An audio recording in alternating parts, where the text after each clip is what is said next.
Les Diallo sont l'une des familles les plus nombreuses et les plus importantes de l'histoire de l'Afrique de l'Ouest.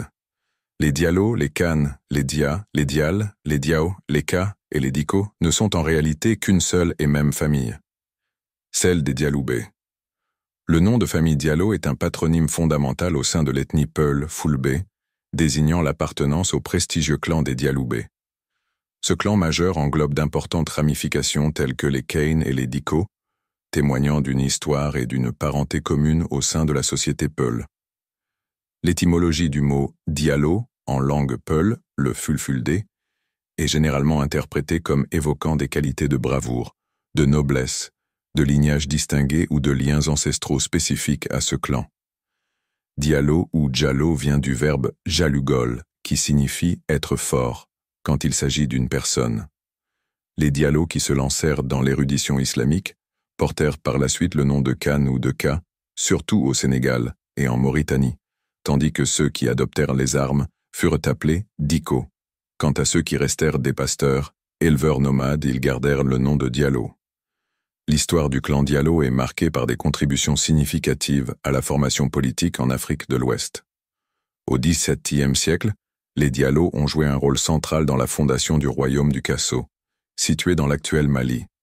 Yamadou Hawa Diallo est reconnu comme le fondateur de ce royaume qui prospéra durant 3 siècles, illustrant l'influence et le pouvoir que ce clan Peul a exercé dans cette région.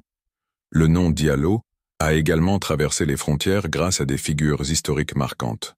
Ayouba Souleymane Diallo, vers 1701-1773, un érudit imam Peul originaire du Boundou, est une figure emblématique de l'histoire de la traite transatlantique. Victime de l'esclavage dans le Maryland aux États-Unis, son histoire est exceptionnelle, car il est considéré comme l'un des premiers esclaves à être retourné en Afrique. Son admission en tant que membre de la Spalding Gentlemen's Society, après sa libération, témoigne de son érudition et de l'impact qu'il a eu sur la société intellectuelle de l'époque. Il y rencontrera d'ailleurs à l'époque le roi de Grande-Bretagne George II. Une autre figure historique de premier plan portant le nom Diallo est Karamoko Alpha Mo Labé, de son vrai nom Mamadou Kselou Diallo. Nous sommes au XVIIIe siècle. Il fut un acteur essentiel dans l'établissement de la théocratie du Fouta Djallon.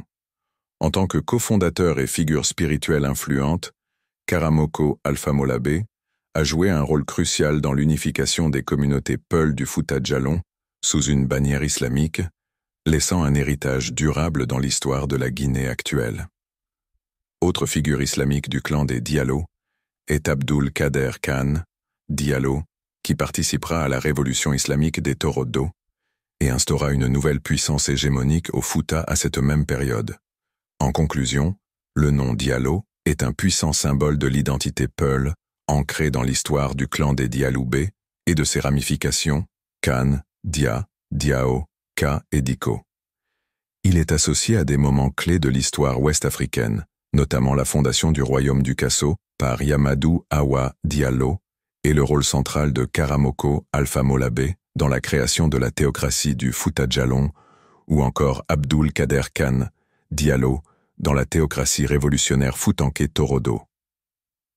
De plus, la notoriété internationale d'Ayouba Souleymane Diallo met en lumière la complexité de l'histoire africaine et ses interactions avec le reste du monde. Le nom Diallo est ainsi un marqueur d'une riche histoire, de leadership et d'une identité culturelle forte au sein du monde Peul.